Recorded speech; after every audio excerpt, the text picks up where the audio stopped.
I want to share with you why you should even listen to me and why I'm so passionate about this topic. First of all, I've got about 20 plus years in human resources and corporate leadership. And to be honest with you, during that time, almost the entire time, I was stressed out. And as an HR practitioner, you have to be very agile. You have to kind of go with the changes. I don't know about you, but change is sometimes kind of hard for me. So that creates stress for me. But I do believe that several years ago, stress either caused or really kind of exasperated me having a life-threatening illness and then in turn had to have a life-saving surgery. And what that did for me is begin this journey of mental health and wellness, as well as mindfulness, and really understanding like, how can I be more resilient during times of change and stress and difficulty? And this also includes 8+ years in executive leadership and coaching, which includes team coaching, leadership coaching, one-on-one coaching, as well as HR strategy consulting. And as an HR practitioner and executive coach, I will tell you that stress and managing stress and how it kind of infiltrates the system is one of the #1 topics that I coach and educate on. So as you can see, that's why I'm here today, to really help serve and support you as owners of businesses, owners of ideas that will soon be incredible businesses, and leaders that manage and support other individuals. And this also kind of moved me towards getting certified in mindfulness-based practices. And so I always like to put in research to really support what I'm talking about today. And Gallup Wellbeing Index talked about 45% of entrepreneurs report being stressed compared to 42% of quote unquote other workers. And that's people who work outside, in corporate settings or other businesses that they didn't start. And what's interesting, of that 45%, 72% of those entrepreneurs said that they personally had experienced personal mental health history, and that also another half of that 72% said, well, we have family legacy as far as mental health is concerned. And so we have the future of our business lying directly on our shoulders. How do we best serve our clients? Maybe we have employees to think about, and all of these create some of that stress. And now we have this brilliant time of COVID that has really kind of changed the way that we do work, the way that we think about work, and the way that we run our businesses. So I mentioned that part of this conversation is for you and I to engage with each other. And part of that is utilizing this tool, Poll Everywhere. So what that means is you need to pull out your phone or open up a browser on your PC. I'm going to invite you to engage with me, because in just a moment, I'm going to ask you a question in which you'll text me the answer, or on your web browser, kind of send the answer through that. So the way that you can do that is on your web browser, put in pollev.com /Alison N677. And then the question will come up here in just a minute, or on the texting, put 22333, and then in your response, put Alison N677, and then what your response will be here in just a moment. So my question to you is, in one word, describe how you're personally feeling about this current time of COVID and also social unrest, because that social unrest also impacts how we do business, how we engage with others. So all you have to do is just text, or in your web browser, just put in one word that describes how you're personally feeling during this time. These answers are anonymous, so nobody can see. I won't even know when I go back to look at the answers. I won't even know who has responded. And you can also use the chat box feature as well, if that's easier. So thank you. I see some responses already come in. So in the chat box, we have someone that says anxious, they're weary. There also is a time of feeling creative, paralyzed, it feels like as well.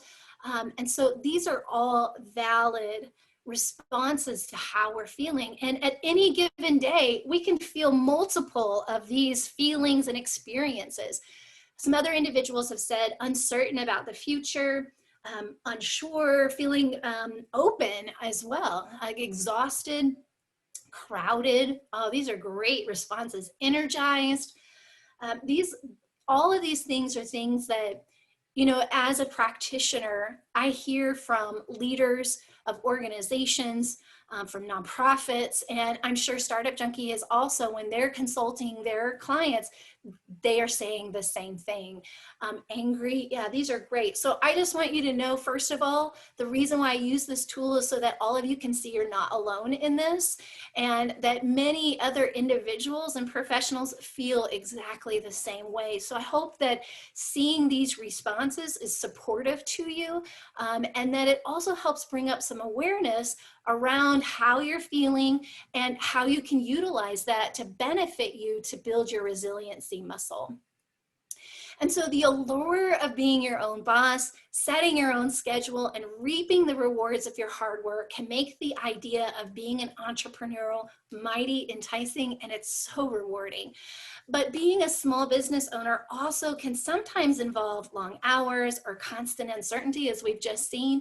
But for many, well, I will speak for myself, sometimes it's even a little bit more challenging than parenting is. And so other stressors that kind of come into that is, you know, you're managing finances. How do I build in exercise and self-care, maintaining relationships with other people, and maintaining healthy relationships and engaging in relationships with employees and clients or customers. And so while running a small business is stressful, it's also largely rewarding. It's like the best job I've ever had, because I'm a small business owner too. And so just over half of the entrepreneurs in the United States who run their own businesses have annual revenues of $100,000 to $5 million, and also have between 2 and 99 employees. And they all say that running their business is fulfilling, it's interesting, it's enjoyable, and challenging at the same time. So our conversation is really going to be centered around, as entrepreneurs and small business owners, how do I develop and strengthen my leadership resiliency? What are some key steps or strategies to build your resiliency as well as the people around you? And then giving you a leadership model that's designed for resilient sustainability. So from here, past COVID, when other challenges and things come up, like how do I continue to develop and strengthen that? And again, I'm just going to encourage you to continue to engage with me. And if you have any questions or comments or maybe even aha moments during this, go ahead and put it in the chat function, and we'll address those throughout the conversation today. Also, as a side note, either it already has happened or will happen soon. There's going to be a leadership toolkit that is going to be given to you as a participant here. If you don't get that, reach out to Caleb. He has that available. And this leadership toolkit is really for you to take notes on. It's for you to reflect back on after today's conversation.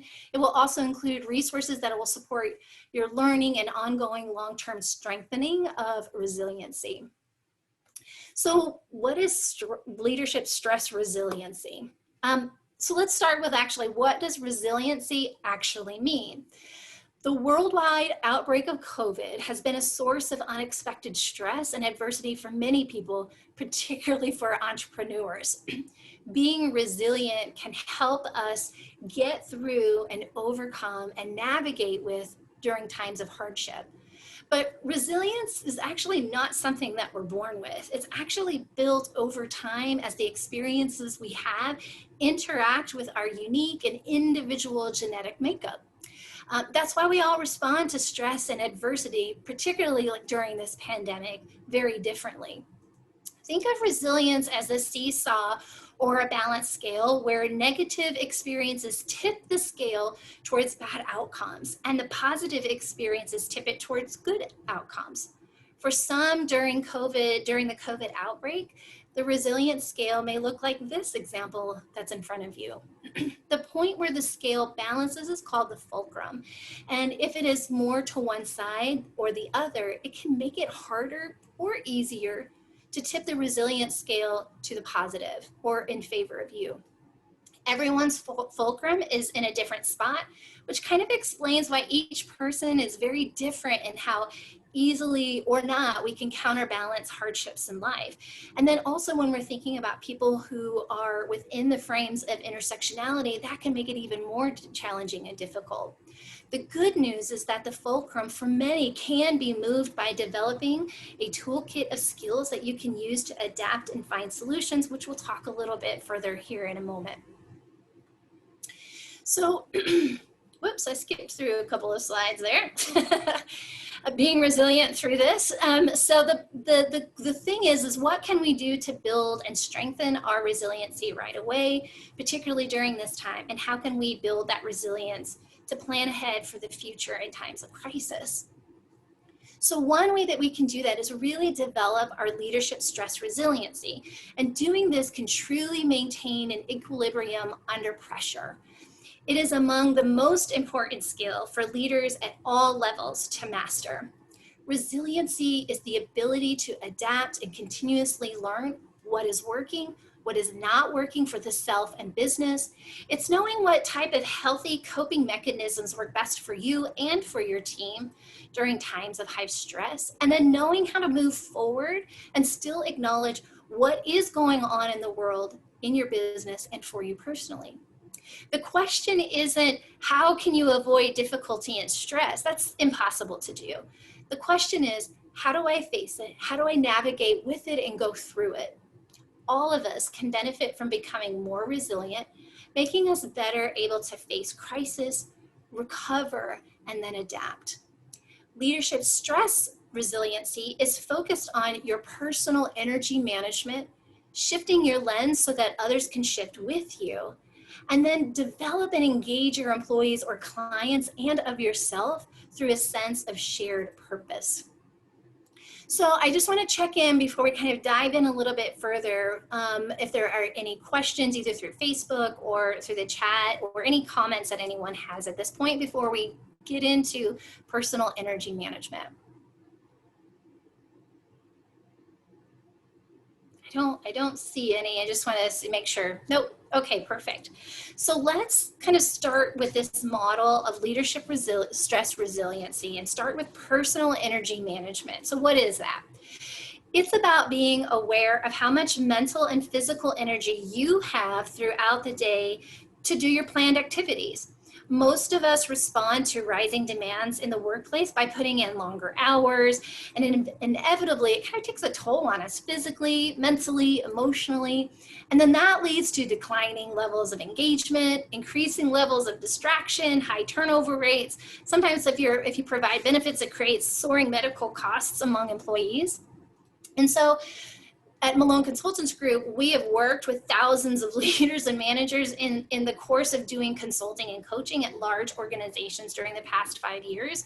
And what we've discovered is that with remarkable consistency, executives are telling us that they're pushing themselves harder than ever to keep up and increasingly feel that they're at a breaking point. The core problem with working longer hours is that you have a finite source of energy. And energy is a different story. Defined in physics as the capacity to do work, energy comes from 4 main well springs in human beings. It's your body, it's your emotions, it's your mind, and your spirit. In each, energy can systematically be expanded and regularly renewed by establishing specific rituals, such as, and rituals really just means behaviors that are intentionally practiced and precisely scheduled to increase your energy at times when you don't feel that energy, or tackling things when you actually have the most energy. So for example, I'm a morning person, and I have the most energy in the morning. So I typically will do the tasks I really don't like doing during times that I have the energy, or things like this where I get to engage with people because it's when my energy is at its highest level. So when I do lunch and learns or when I do workshops, if I can do them in the morning, that's when I'm going to engage the most. And it actually pours into me so that later this afternoon when my energy levels are low, it really helps me support and sustains me at the end of the day when I have to do things that I don't really like doing, but I spent the morning doing things that I really love doing, that's poured energy into me and gives me that resiliency to do the things that I don't really want to do. And so then the next is shifting your lens. And this is really cultivating positive energy by learning to change the stories that you tell yourself about the events that are happening. The most effective way people can change their story is to view it through any of the three lenses. One is, which are all alternative perspectives, and one is kind of the reverse lens. For example, people would ask themselves, how would the other person in this conflict say, or what would the other person in this conflict say, and in what ways might that be true? The second is the long lens, where you might ask yourself, how will I most likely view this situation in 6 months? Will it matter? How would I, when I look back on it, how will I feel about the outcome? And then the third is like the wide lens, where you might ask yourself, regardless of the outcome of this issue, how can I grow and learn from it? And each of these lenses can help people intentionally cultivate a more positive or fulfilling emotion about what's going on today. And last is creating that sense of shared purpose. People tap into the energy of the human spirit when their everyday work and activities are consistent with what they value most and what gives them a sense of meaning and purpose. So if they feel like their work that they do really matters, they will feel more positive, they'll be more focused, and demonstrate greater perseverance, particularly during difficult times. So I love parables or life stories that are told through meaningful storytelling. And this one's called The Carrot, an Egg, and a Cup of Coffee. And so as I read through the story, I want you to think about like which of these characters do you most resonate with? And just as a hint, I'm gonna ask you through a poll of which one that is. So get ready for that. A young woman went to her mother and told her about her life and how things were so hard for her. She did not know how she was going to make it and wanted to give up. She was tired of fighting and struggling, and it seemed that as one problem was solved, a new one arose.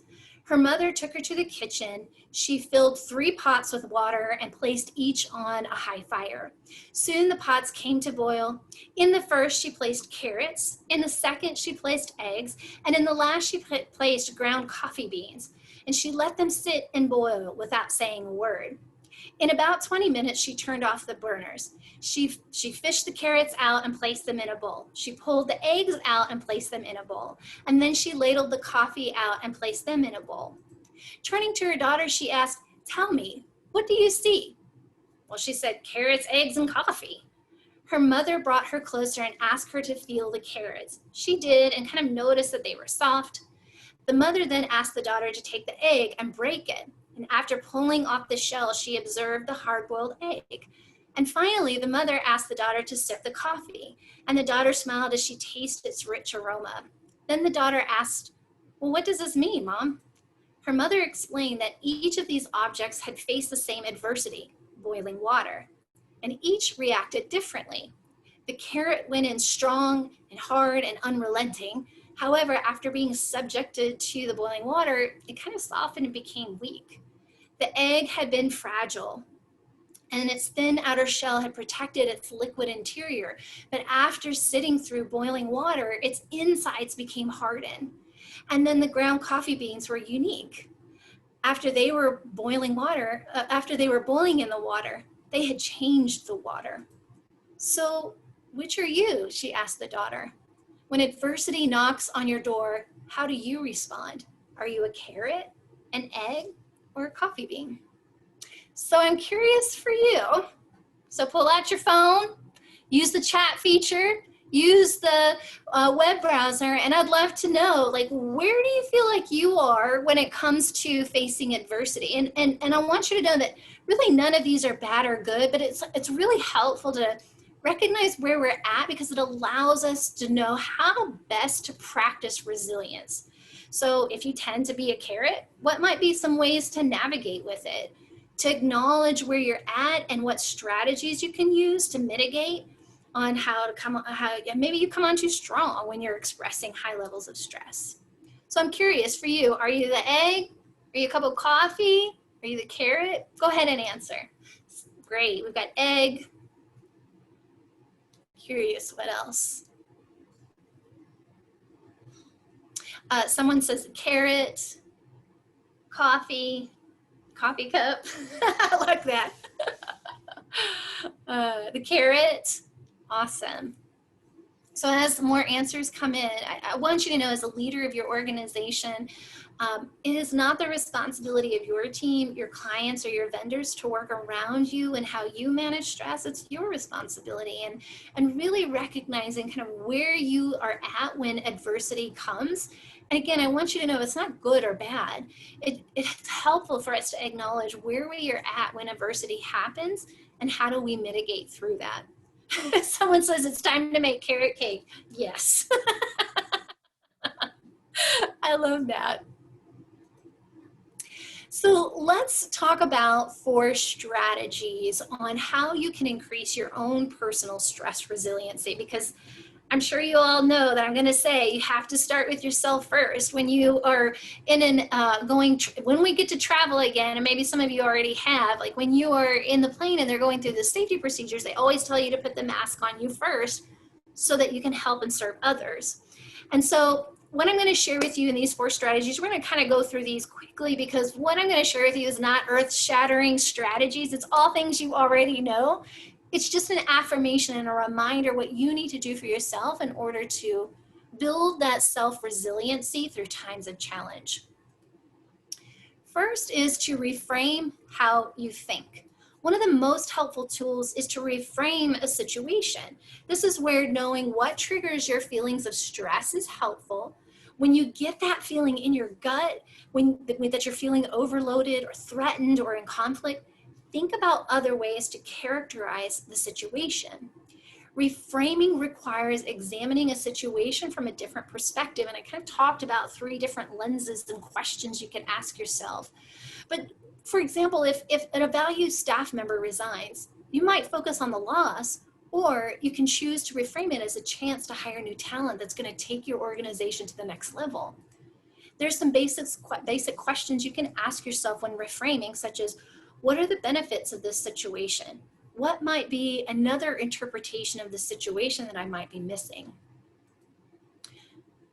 I know, sleep. Like, if I only could get some sleep.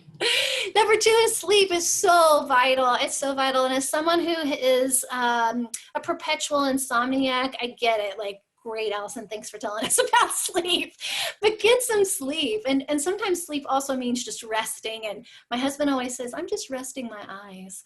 And so we all know that sleep offers numerous benefits. It can make you a better leader. And for many people that are in leadership positions, it's hard to not sacrifice sleep to get work done.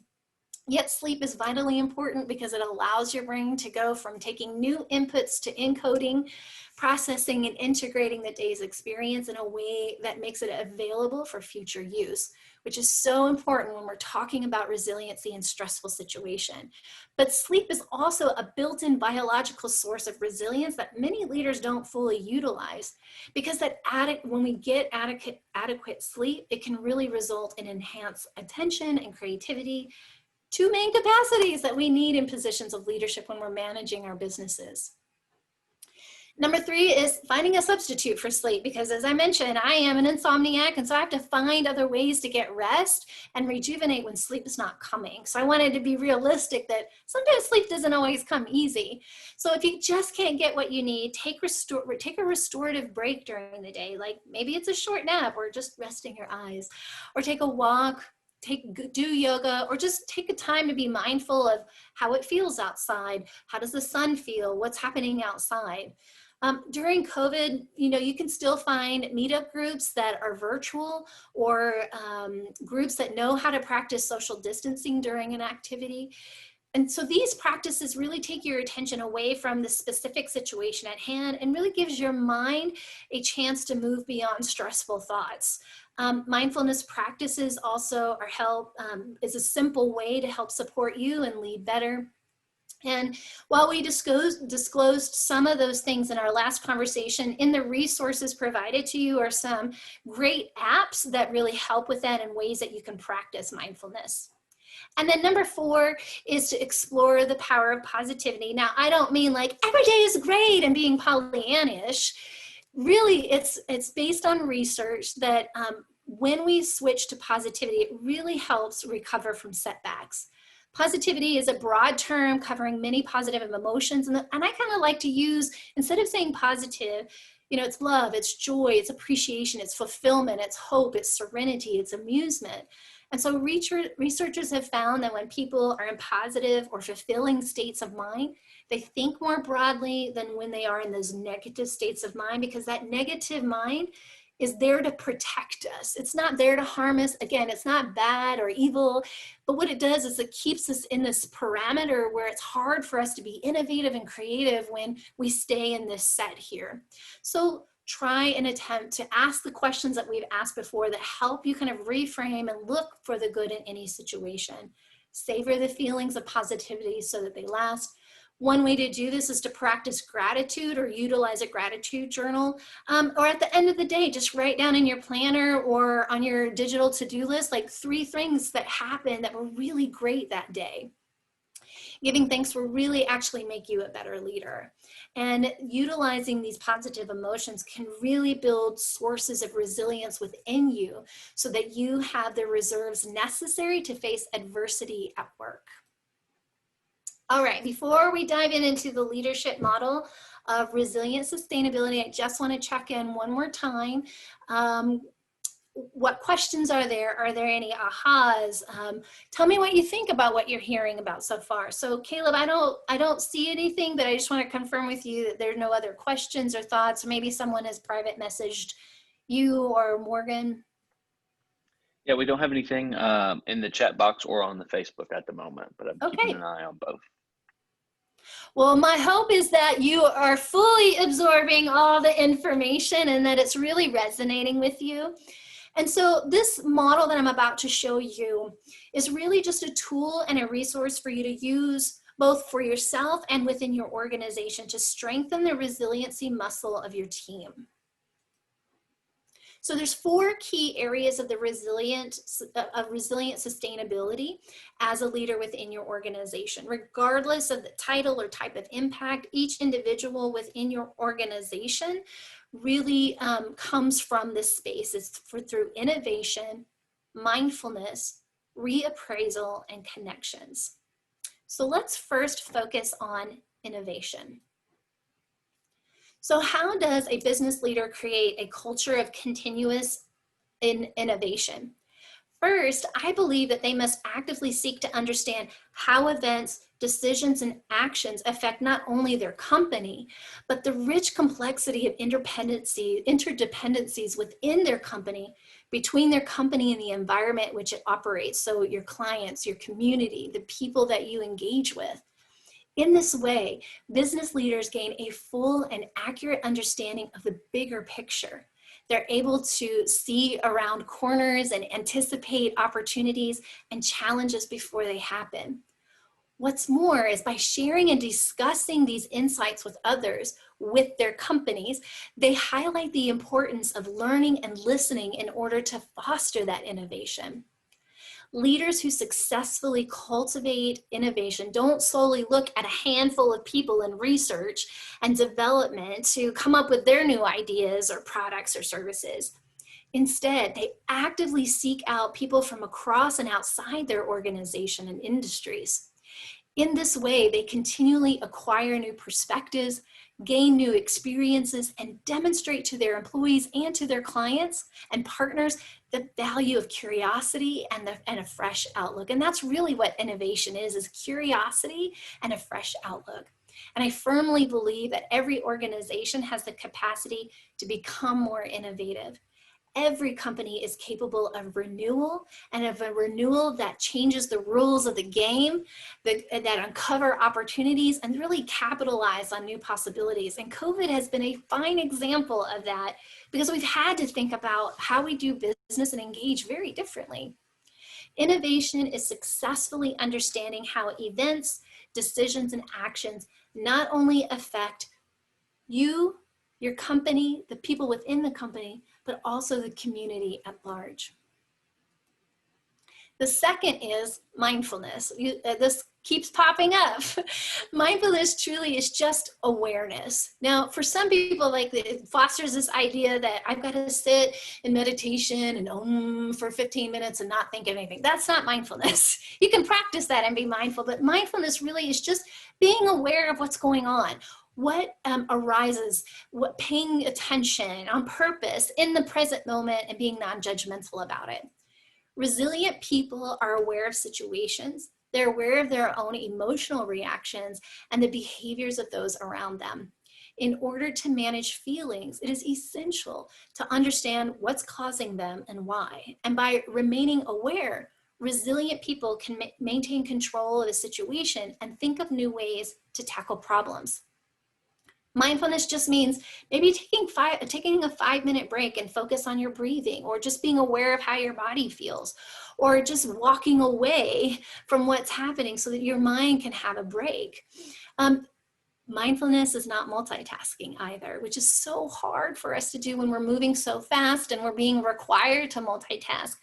But research has shown 1 or 2 tasks at a time actually can get more done, and being mindful of how that work is being done versus doing 5 or 6 things at the same time. It really helps too if you can say, how can I be mindful or at least aware or present when I'm in front of my customer or client? How can I develop that relationship? Or when I'm doing a presentation. When you do this, it improves your mental health, lowers depression and anxiety and stress. It really increases that energy, especially during the times when you don't have as much. And of course, it's associated with increasing your memory, your emotional regulation, and perspective taking and attention. So we may do a 1-minute mindfulness exercise later, but I want to kind of get to some additional information. And if we have time, we may do that. And so the third is reappraisal. And this is very similar to some of the things we've already talked about. But according to Dr. Gregory Frassoni, who is the director of the Benson Henry Institute for Mind-Body Medicine at the Massachusetts General Hospital, as well as Mark Matthews, who's a famous and world champion surfer from Australia, they both say that the practice of cognitive reappraisal is our ability to consciously manage our emotional experiences and responses to a setback or challenge, and then transform those negative or really unhealthy emotions into something that is in a more positive experience. An example of this is kind of my love-hate relationship with running.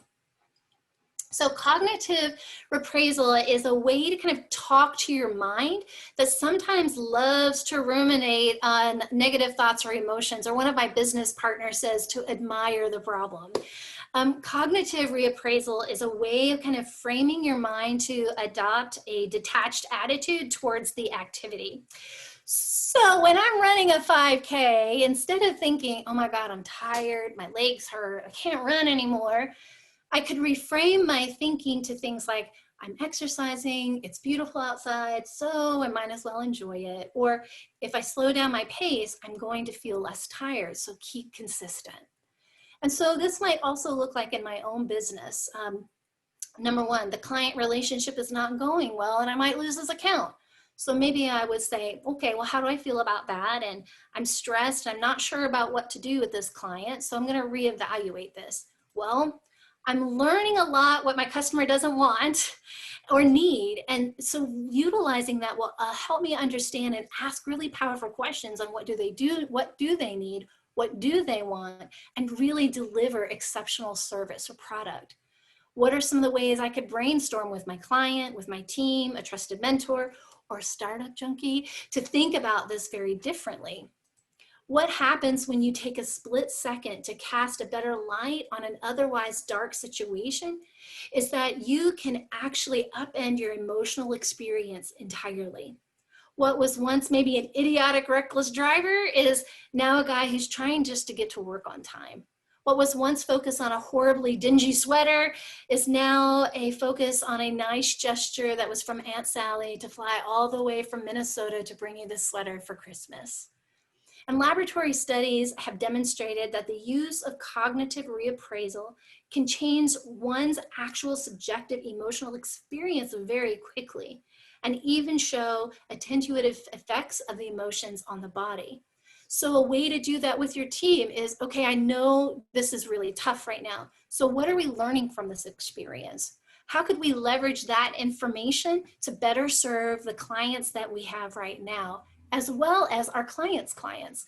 What do they need that we don't know about, that we're learning in this experience right now? And then the last in this model is connections, which has become even more of a necessity during COVID. Positive social relationships are key to resilience.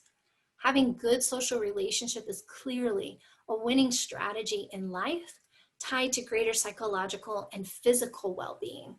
Thus, it's not surprising that social relationships also matter when it comes to resiliency, in part because they help us feel less stressed when we're suffering or when we're anxious. Large-scale population studies have also shown that positive and fulfilling relationships and partnerships are so important for the health of the people in your organization, for you, and if you're a solopreneur, specifically for you, but also to the health of your organization and the partnerships that you have with your clients. So what are ways that you can build those one-on-one relationships with people that report to you? Are you having regular conversations about their contribution to the organization and how they're vital to the part of a shared purpose of your company? Are you encouraging days for yourself as well as those that might report to you or contract with you about building, just dedicating days that are just about building relationships and seeking better ways to serve your clients versus just trying to sell them? If you've got a virtual team, how are you engaging virtually, even while you're in another Zoom room or another Teams meeting with them? A couple of the resources that are provided for you in the Leadership Toolkit include some of these. So there's one recently that I discovered called Drawwise. Really fun. It's like a Pictionary online. It's a drawing game while you're in the Zoom space. Poll Everywhere. This is what I've been using to engage. So when you're doing presentations, even with your clients, when you're doing PowerPoints with your people or whatever it is you use, you can use Poll Everywhere as a way to engage them. There's a ton of virtual icebreakers that aren't cheesy, such as utilizing the assembly, or there's a virtual clue murder mystery or quiz breaker. Or maybe it's none of those above and you utilize a local bakery to send them snacks delivered to their door, or using, I don't have any affiliate rights to this, but one really great one that I've used is Snack Nation, where you send a box of snacks and then they donate a box of food to Feeding America. So not only are you showing appreciation and gratitude, whether that's towards your people that work with you, maybe it's towards your clients or to your community leaders that you have a passion for, that organization donates a box of food to Feeding America, which then creates that ripple effect that we all kind of build that social interaction with each other. Okay. So we're close to the end of this, and I'd love to just brainstorm. What questions do you have? What ideas do you have? Having this conversation with me, what has been sparked inside of you, or what has really resonated with you in the time that we've connected today? I'll read one, and then I'd love to hear from somebody. One that came to me privately said, I'm really finding that I need to do more to keep up my reserves on a regular basis. So thanks for the reminder. I love that. So utilize the chat feature, or I'm not sure how many people we have, maybe unmute yourself if you're able to do that, and just share with us, like, what has resonated with you so far? What questions do you have? How can, maybe there's something we could brainstorm on. I have just a few more slides, but this is a great time for Q&A before we dive into the last 2 or 3 slides that I have. And Morgan and Caleb, I don't know, for you, while we're waiting for other individuals to respond, I'd love to hear, like, what thoughts have come up for you, what questions have come for you, or what was a good reminder for you? I think for me, the reminder to get good sleep, that's probably my biggest challenge is I get in a group where sometimes I'll stay up later than I should, trying to mark things off of my to-do list when I should just, resolve to get it done in the morning and get some sleep. Yeah, absolutely. Thank you for sharing that. Morgan, how about for you? Yeah, I think so. Some things stood out to me is just like reminders of the importance of, I think, like outside influences. For me, I realize one thing that causes me stress, or when I'm stressed, I sort of like disproportionately, respond to things. And what's so helpful is having some context. And so that for me comes from other people. So from friend or mentors or even my spouse or partner, who says like, okay, actually you're feeling like it's this big, but it's actually like this big, or kind of affects, and I tend to just sort of like balloon whatever instance is stressing. And so just that reminder of like, oh, community. And it's harder now because we have to be more intentional because, we're not coming into offices or going to church, or, we don't have these normal social constructs to kind of keep that in place. Yeah, absolutely. Thank you for sharing that, Morgan. I'm going to share something that was just written into the chat. I find that I naturally see changes as opportunities, but my team does not. Any tips on how to meet them and encourage them, meet them there and encourage them to see the opportunities? I don't want to be dismissive of the difficulties, but also want to encourage a solution mindset. That is a great question. So I would first say, what questions are you asking your team? And so when you're asking when they don't see the opportunity, I'm assuming that you can clearly either see based upon their actions or based on things that they're saying, but they're not really going on with change, or they're not seeing these difficulties as opportunities. And so they're looking to you as a leader to guide them through that. And oftentimes I tell managers and leaders of organizations, you're actually a coach to these individuals. You're there not always as a mentor, but as someone who's there to kind of push them through the block that they have. So questions could be, well, I know it sounds like this is really tough for you right now, or I can hear that you're really frustrated. Tell me why you're frustrated. Well, if you could see this from a different perspective, what do you think that might look like? What solutions would you have? If you don't agree with this solution, tell me a little bit about what you think might work. And really just ask questions. Oftentimes what I have discovered when I've done change management for organizations, it's not that people don't want to change, it's that they don't know why they're changing. And they haven't taken the time to really observe how they feel, and that they haven't been, and they feel like they haven't been heard. And so part of that is asking really powerful questions.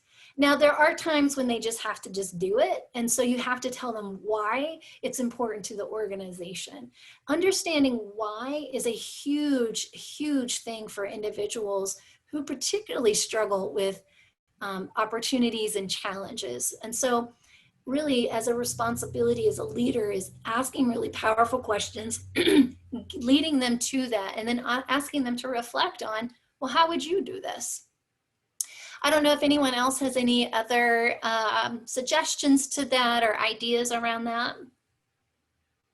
Alison, actually, one other thing I was going to say that really stood out to me, I made a note of, is when you were talking about innovation and how important it is to invoke that from our team, and not just model that sort of like creative, divergent, opportunistic thinking, but to actually like solicit that from our team and like, okay guys, here's the problem, let's hear some suggestions. Because that not only, I think you get more ideas that way, but you also like, get a sense of buy-in if there is one idea that a team member has that has traction. And I feel like so often organizations think that the solution has to come just from the leadership team. And so that truncates, whatever 80% of ideation or input that could happen. And not that anybody's responsible for acting on those suggestions or ideas, but just like, great, thanks for that input, great, and that facilitates that trust too, like, oh, someone's listening, someone asks, someone cares, and that I have an opinion about this problem as well. Yeah, 100%. Thank you for that. Awesome. Well, we're getting close to the end of our time. And so I just want to share with you, one is I did not include the 3 resiliency exercises in the leadership toolkit. I just realized, so I will resend those to Caleb. So if that's something that you're interested in, he'll share that. But in the leadership resources, there is the mindful apps and virtual team resources. Also want to offer to you, if you've attended this live, if you'll reach out to Caleb, I will provide you a 30-minute stress resiliency brainstorming session. So let's say that individual who just asked that question, like, that's a great start. I want to brainstorm a little bit more on how to integrate that, or how do I even start that? I'm offering a complimentary 30-minute stress resiliency brainstorming session. I'm going to ask you to reach out to Caleb to let me know that, and then I'll reach out to you from there.